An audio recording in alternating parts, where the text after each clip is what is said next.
The next one came when I had been now working in the law firm for several years, probably 3 or 4 years at this point.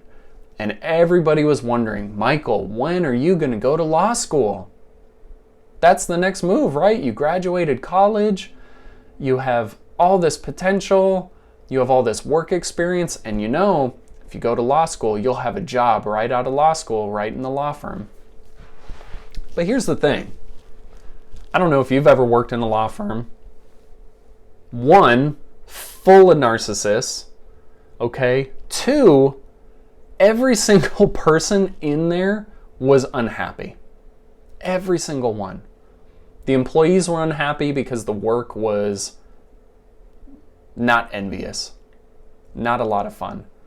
The attorneys, oh my gosh, don't get me started. Each one of them a bag of just a big mess.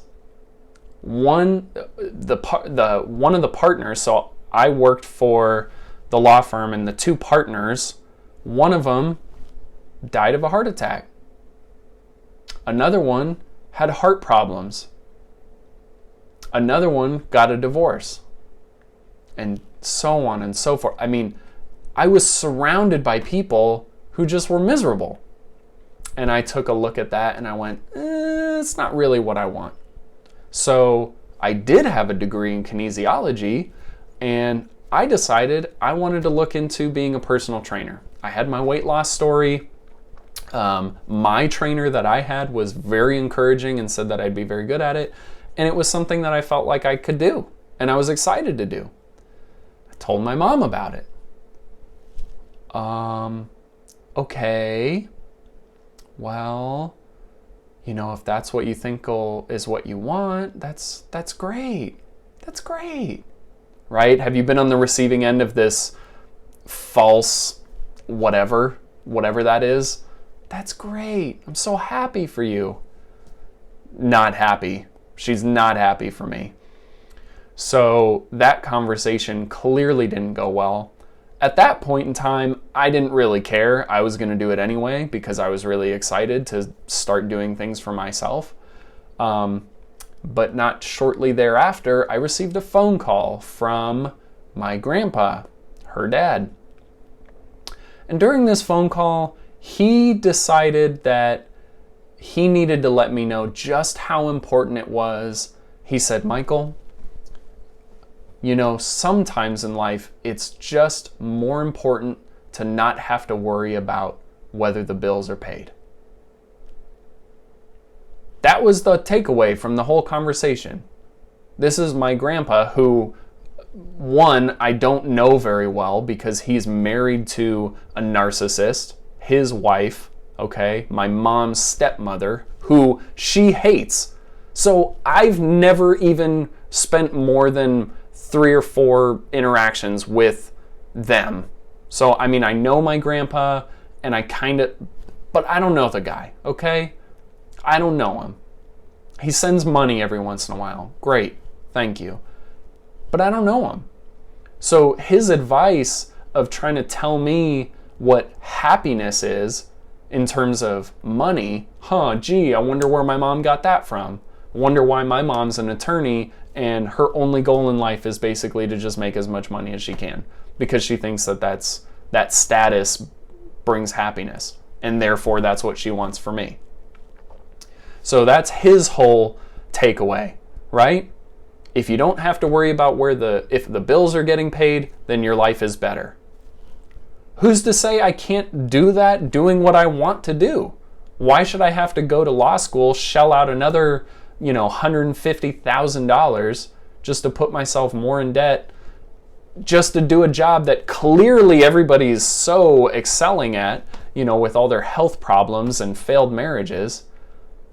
I'll step back and say that doesn't mean all attorneys are scum, but I mean, let's be real here. So there we go. Second monkey.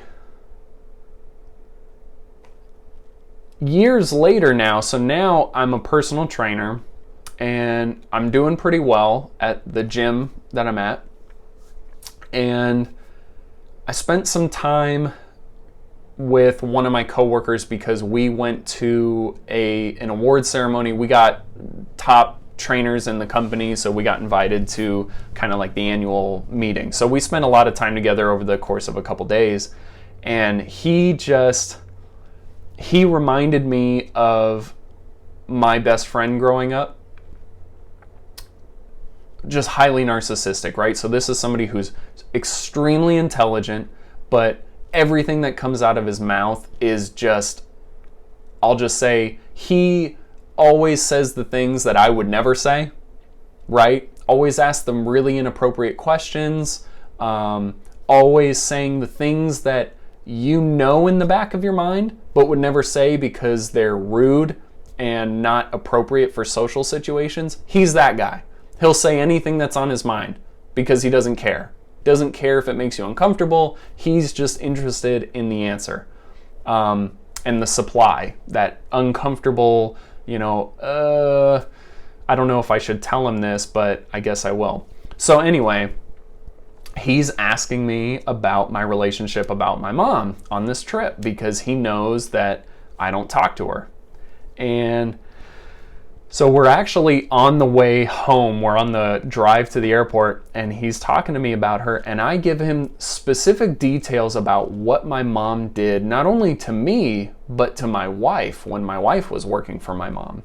And I go through this whole preamble about the abuse and, just the weird, twisted ways that my mom would behave just to make my wife feel bad. And his takeaway from probably me talking for 10 or 15 minutes was, it just sounds like your mom was kind of having a bad day. I've had bad days before too. Are you kidding me? That was the takeaway. I lay out systematic abuse, emotional and psychological abuse. And your takeaway is, yeah, I've had bad days before too. I mean, and again, we're in a van full of my boss is in the van driving. A couple other of my coworkers are in the van. So now I'm being outed and harassed by somebody who's asking me for intimate details about why I go no contact with my mom. So now I'm in a van full of people going, geez, who's this guy? Who's this guy who, left his mom hung out to dry? What an a-hole. I just opened up and gave you specific details of why this toxicity I don't want in my life, and you, within a matter of seconds, just completely made it non-existent. These are the kind of people. These are the flying monkeys, right? They come in from every direction. Sometimes they're obvious, sometimes they're not. I was not expecting that, right? That one caught me off guard. But you need to be aware that they can come from anywhere. The sources are endless, especially because we tend to attract these people to us. They see us as prey. Because of the systematic emotional and psychological abuse that we've suffered, we are very vulnerable by default. They smell that, they pick up on those traits, and they try to pick us apart because that's their supply. So you need to be especially aware if you are working on separating yourself from the specific narcissists that are so toxic for you. Be aware that there's ones right around the corner waiting. They're waiting because those are often more damaging because they're going to plant those seeds of doubt when you're not expecting them. You just were strong enough to make the move over here, and then right around the corner, the doubt. Okay, so be careful. They're everywhere.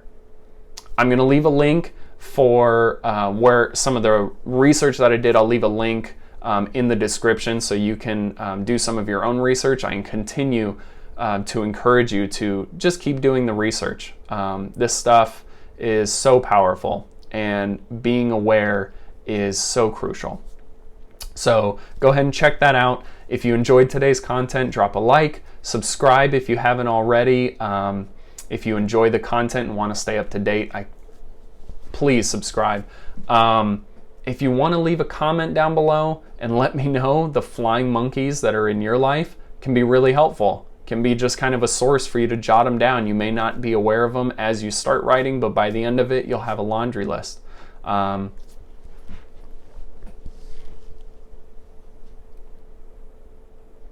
So if you like today's content,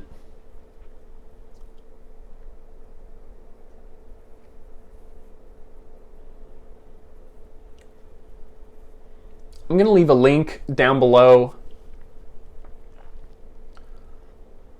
I'm going to leave a link in the description of where I got my information from so you guys can check it out. But as always, do your own research, do plenty of research.